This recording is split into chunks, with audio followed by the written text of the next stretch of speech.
Bakolaki Alien bamulese mu komera. Yes.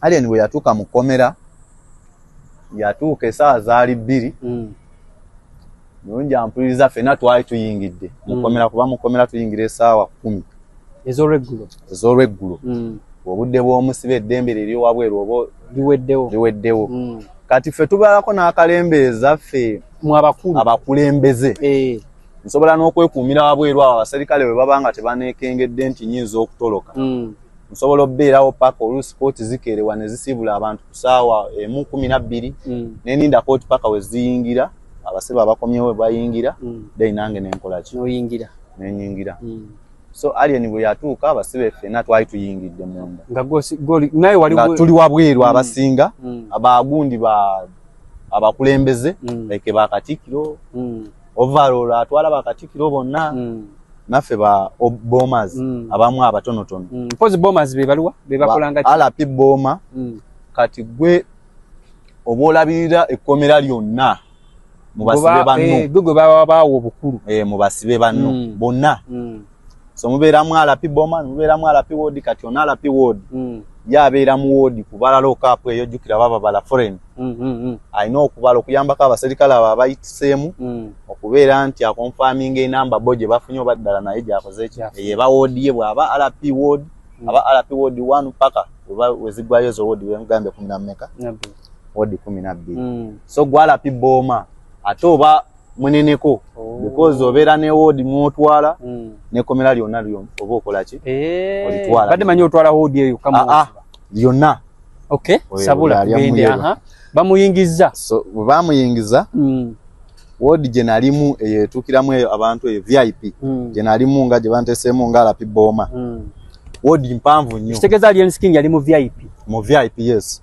okay ward mpanvu nnyo erina n'obusenge obweyawudde teringa obeeramu bw'omu bwe kiba kyetaagisizza oba yo teba mujjuzo teba na mujjuzo nnyo eyo VIP erina n'akagaali kali waliwo kye bayita ekigaali bwe bapanga bano okumu ekyo kye bayita ekigaali kali waliwo kye bayita ekisenge ng'omuntu yeeyawudde asulako bulungi ekitegedde ng'asulako bulungi asobola okwetaaya naye ono ow'omu kigaali oyo aba tasobola kwekyusa bw'aba yeebakidde left alina okuzuuka ate left alina okuzuuka paka ku makya ng'akyali ku left yeeyo paka ku foreign yemuzuukusa ya 12 saawa 12 ez'okumakya so Alien bwe yatuuka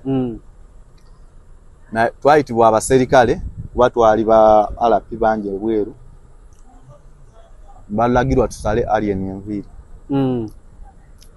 nemusala enviiri bulungi yes musala enviiri bulungi namusala enviiri nebasooka ne bamuteekaawo okumucekinga nga abasibe abalala era mu process eyo yennyini tebamukkiriza kuyingira nangoye ze ng'olomaze omusala baba baagala omuntu ng'oli simaati nnyo yes ne bamuwa uniform n'ebirevu bino ne woba olinako obulevulevu babugyako kati ng'ebyo ebyo basobola okupe nobeera kawalaata wenna so prison bwetyo embeera yayo bwetu gyetambuliramu so bamwambula n'engoye ze zonna ne bamugamba ayambale yero era yero olwajambala yasobola okubula n'abasibe abalala because luzira esobola okuta abasibe 10 ne receiving mu kooti abasibe abawera ebitaano naye ng'etadde 10 ng'etadde 10 yes so bwe yajjiramu abasibe abalala abapya ne bamwambaza era yabulira mu basibe abalala kati kankusalemu ekirimi katono nnyo mukusala enviiri ye wali omaze omutegeera nti Alien Skin gwosazeeko enviiri because Alien Skin mu kutandika music we atandise ndi musibe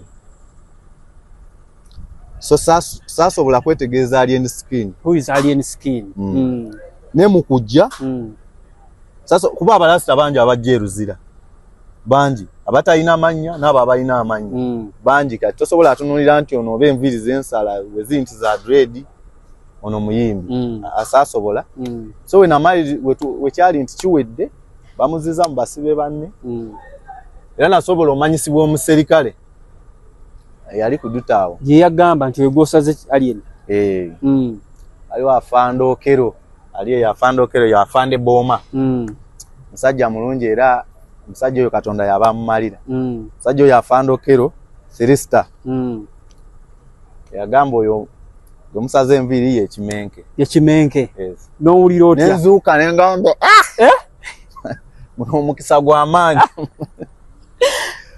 Nagufuula omukisa so ye yali awulira obulumi. Naye nagufuula omukisa. Nsebo. Kuba nekomera lyonna olwamanya na bano bano abamuliraanya abalala abayite bamutegedde olwamanya nti yali enskin bonna ne batandika omusalako mu ngeri emu oba endala naye nga tebamuyisa mu bubi oba jase nga bamulagala nga baagala mulabako bamulabe bamwagala nnyo because n'ennyimba ze twayiseeko dda babadde bazikuba City ya Danger babadde bazikuba so nga bamwagala bamulabeko face to face so kyabanyumira nnyo. So bwe yatuuka mu gundi mu process ey'okupangibwa batuuka ne babagabira ward. Tulina ward bagiyita isolation ward. Ward eyo tukusutusizaamu gw'omupya wankava ku poliisi.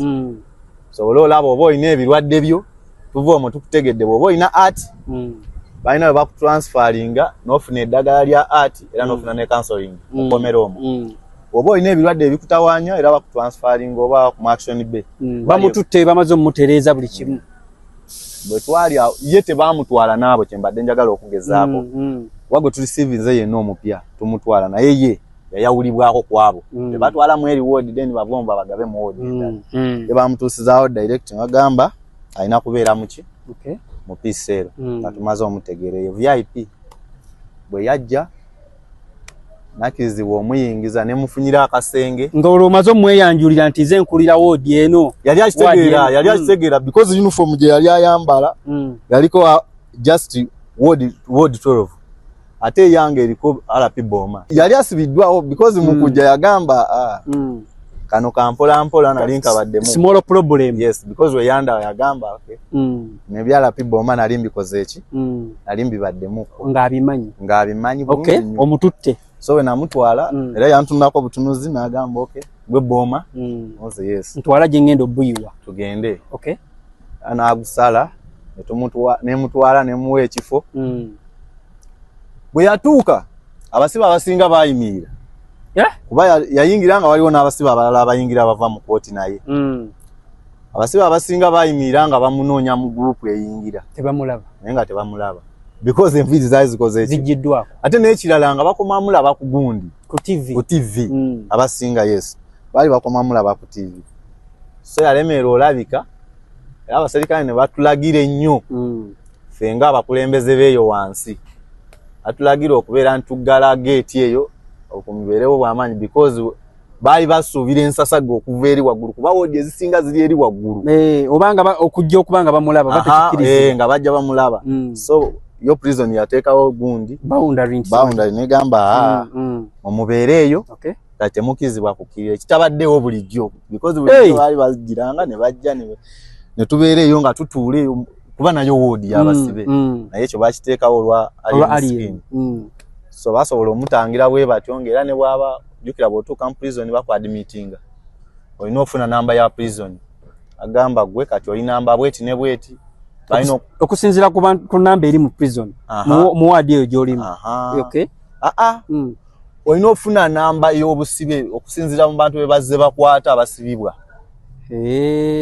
manya nti bw'oba guno omwaka gutandise nti January baddamu batandika omusibe asooka gwe bakutte mu January era bajja teekamu 001 Stroke 2025 okitegedde kati bwekityo bwe kitambula paka woosanga nga bali mu 2,000 oba 3,000 bamaze omuwa ennamba so baali bamuwa ennamba era batulagira abaserikale tusobole omutambulirako nga ba RPs tutangira abasajja tutwale nti abaagala omulaba biki okwekalakasa era yatuukako n'akaseera ne tuggalira woodi zonna ate luzira tewali nti tusiba mu woodi eyo gundi Kampala remand abasibe basiiba wabweru kati baba balagira mu budde bw'okusiiba wabweru basooke bakole ki bayingire woodi zisooke zibeere closed yes balagirwa ne bayingira mukadde akaaliwo ako n'agenda n'afuna namba n'akoma ne tumuteeka mu woodi gy'akola ki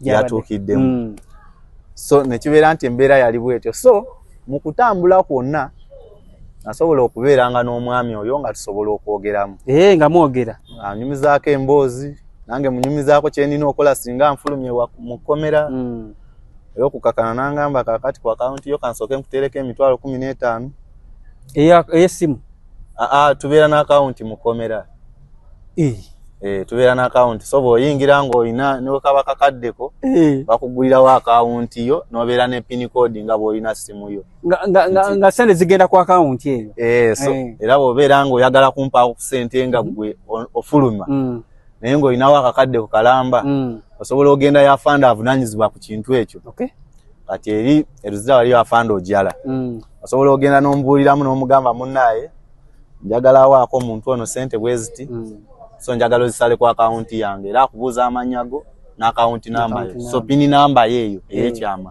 nayo n'ogimuwa n'akubuuza ne sente eziriko then n'asalako ezo z'oyagala okuwaako aliwa oli n'addamu n'awandiika balance wo n'osayininga ku balance awo wennyini yes so ekyo ne kiba nti weekiri so yankolera emitwalo 15 yankonectinga ne zintuukako olw'okusinziira ebbanga lyemaze mu kkomera ne bwe muyisizza empisa ze ng'atuuse mu kkomera like yali yeeyisa atya mu kkomera so most especially mu abantu abaali bamwetoolodde kyewuunyisa Alien Skin yengaye kineewuunyisa nti obuvuyo bwe singa bwetegeeza bulungi bwe bagamba nti buvuyo kubanze embeera mu kibuga wakati ate embeera n'amakindi obuvuyo bwe singa bwetegeeza nti buvuyo kubanga Alien Skin bwe yatuuka mu kkomera ffe twali tusuubira ekkomera okubeera effujjo nga ly'amaanyi jjukira prison erina force zaayo 2 erinayo force yaayo eyambala uniform eyo ya red kati wayo gye bakyusiza ne bagiwa ekibombola bagiyita SSU kigambo ekyo kiba kiwandiike mu black ffe twali tusuubira SSU eyo ekuuma aba upper prison ab'emisango eminene nti bagenda okujja bakuumewa n'Alien Skin wali Kampala remand kye twali tusuubira mu budde obwo naye kyewuunyisa Alien Skin we yatuulanga mu ward nga kakkana olunaku ne lukya ne luziba nga tewali kigambo kyakoze ekyo kyayogedde mu public like ffe abaali naye mu kasenge wano twalinga 2 3 bajjukira ne bodyguard we baamala ne bamuleeta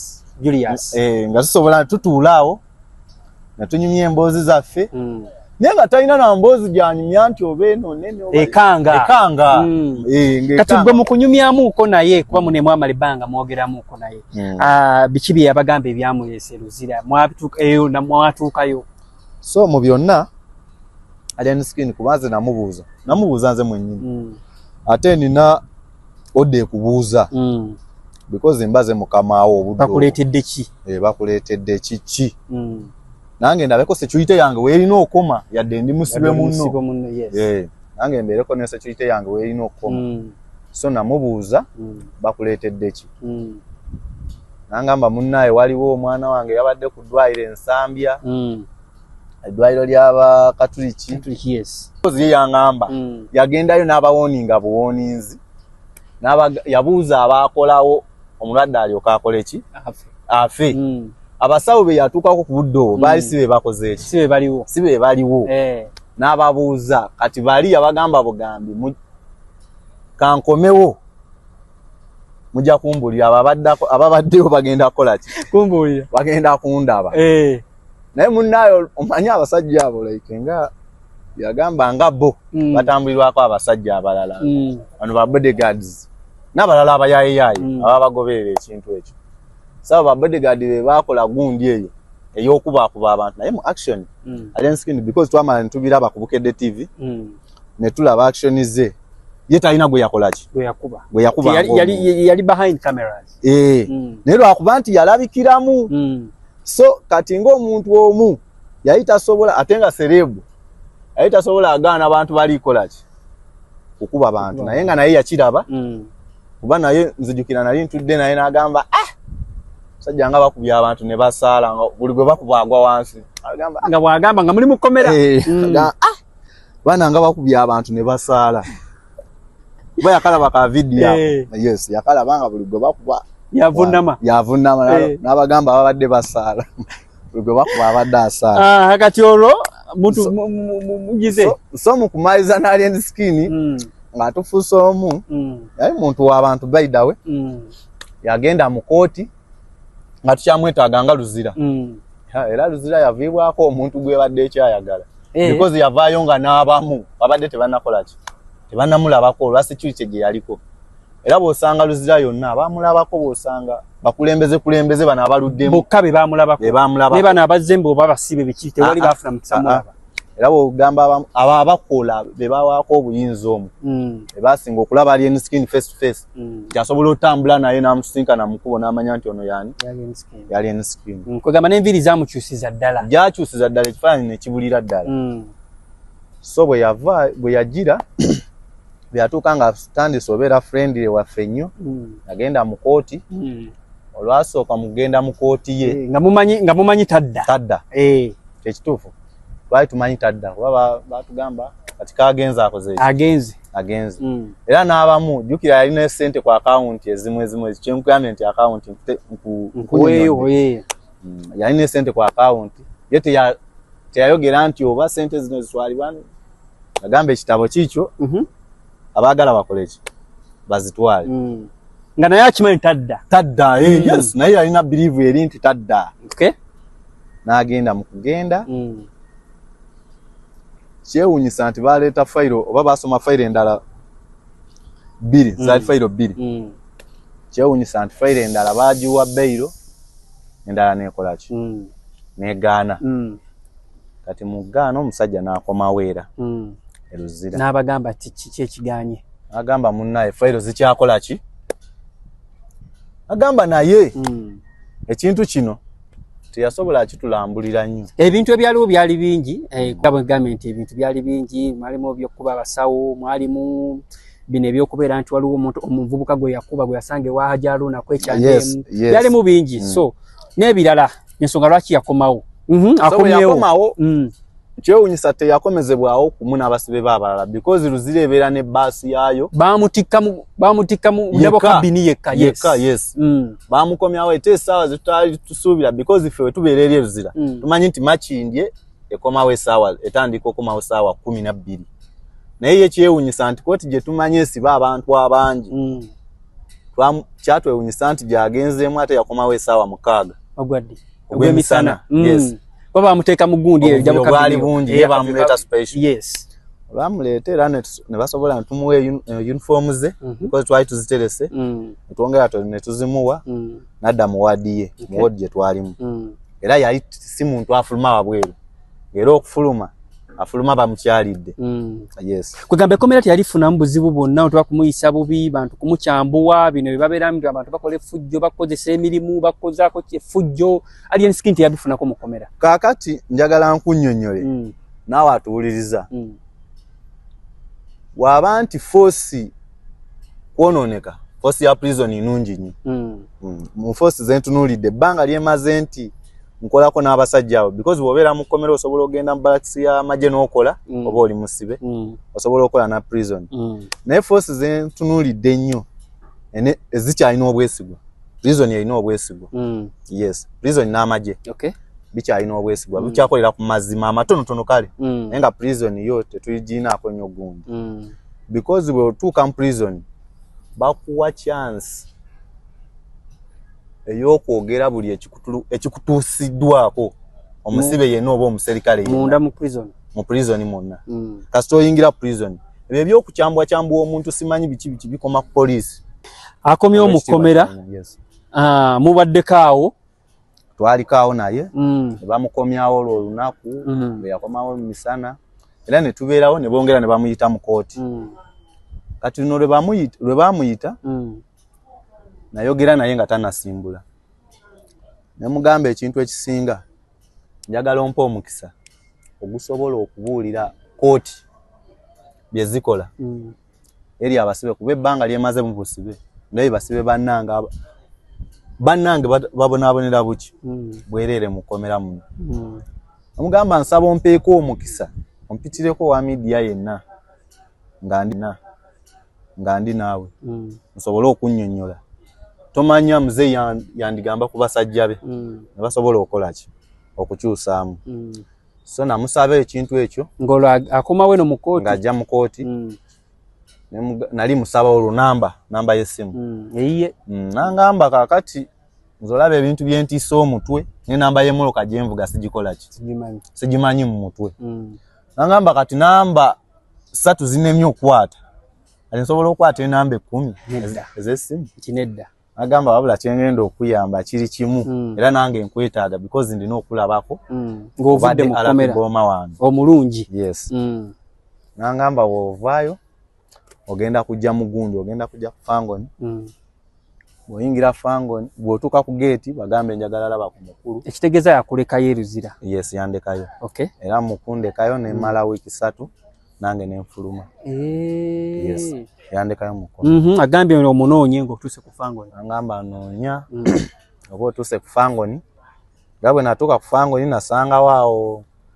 omuvubuka bamuyita komanda mudogo oyo mumpi oyo ne t-shirt gyayambala ekigambo ekyo kwekiri komanda mudogo yabeerawo ku office kugundi ku gate agamba omugamba n'atuuka n'akola ki omugamba nze omulwadde alapiwo nsaba kulaba ku munene era nange kye nakola bwe natuuka namunnyonnyola musajja n'asooka n'agenda nakomawo n'angamba naye wabula netaaga ekifaananyi kyo kansooke nkuba ekifaananyi akitwalira omukulu Dennis Jenkugulu kati ye mu kugendayo omubulidde erinnya lyo alien skin alitegeera agamba oyo mutegedde ajje yes yamala nandisivinga okay mugamba muggulire bwe yanzigulira nenyingira ng'akyakujjukira yes amangu ago nampitira n'owamawulire ago gwe yayita bamuyita Stickman mu Sudan yes